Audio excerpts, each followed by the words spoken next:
Mr. Hur, your report starts with the line, "We conclude that no criminal charges are warranted in this matter." Have you had any reason to change your opinion about that? No, no, Ranking Member. You highlight the independence and support you got from the Attorney General and DOJ. Have you changed your mind about that? I have not. The report describes President Biden's cooperation in your requests. He allowed his homes to be searched. He answered questions for hours in the midst of a global crisis. Have you had any reason to change your mind about that? No, Ranking Member. All right. You also repeatedly contrast Biden's cooperation with the conduct of Donald Trump. You say, quote, "Most notably, after being given multiple chances to return classified documents and avoid prosecution, Mr. Trump allegedly did the opposite. According to the indictment, he not only refused to return the documents for many months, but he also obstructed justice by enlisting others to destroy evidence and then to lie about it."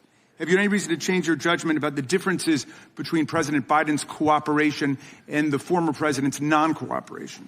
No, I continue to stand by those words in my report. With such a striking contrast, our colleagues have switched over from being impeachment investigators for constitutional high crimes and misdemeanors, which is how this whole thing started, to being amateur memory specialists, giving us their drive-by diagnoses of the President of the United States, whose soaring oratory, powerful historical analysis, and devastating extemporaneous repartee with even the most skilled ninja hecklers of the Freedom Caucus were on full display at the State of the Union address last week for the whole country to see. The desperate quest to invent an issue is a distraction from the 91 federal and state federal charges that Donald Trump faces now, his staggering civil court losses in New York now totaling more than $500 million, and his full-blown embrace and romance with authoritarian dictators and communist tyrants all over the world, from Viktor Orban in Hungary to Vladimir Putin in Russia, the former head of the KGB, to the communist dictator of North Korea. It's not, my friends, this is a memory test. But it's not a memory test for President Biden. It's a memory test for all of America. Do we remember fascism? Do we remember Nazism? Do we remember communism and totalitarianism? Have we completely forgotten the sacrifices of our parents and grandparents in prior generations?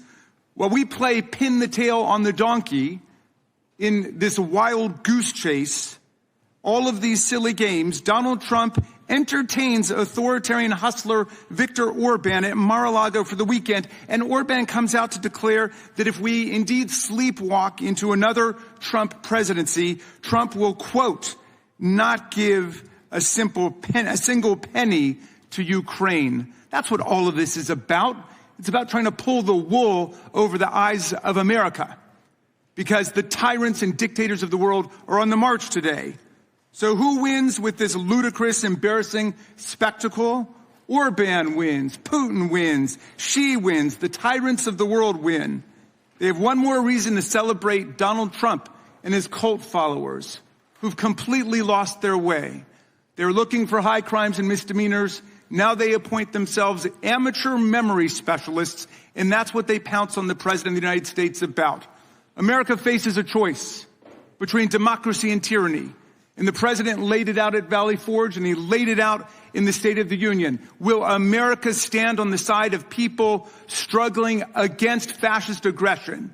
Will we stand with the people of Ukraine against Vladimir Putin, whose filthy war has meant the kidnapping of thousands of Ukrainian children, the murder, the slaughter of thousands of Ukrainian civilians, and the attack on an independent sovereign democracy?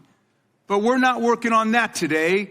We're not standing up for democracy and human rights and international law around the world. No, we're trying to play memory detectives, to parse the language of a president who the whole world got to see at the State of the Union address directly address the real questions of our time.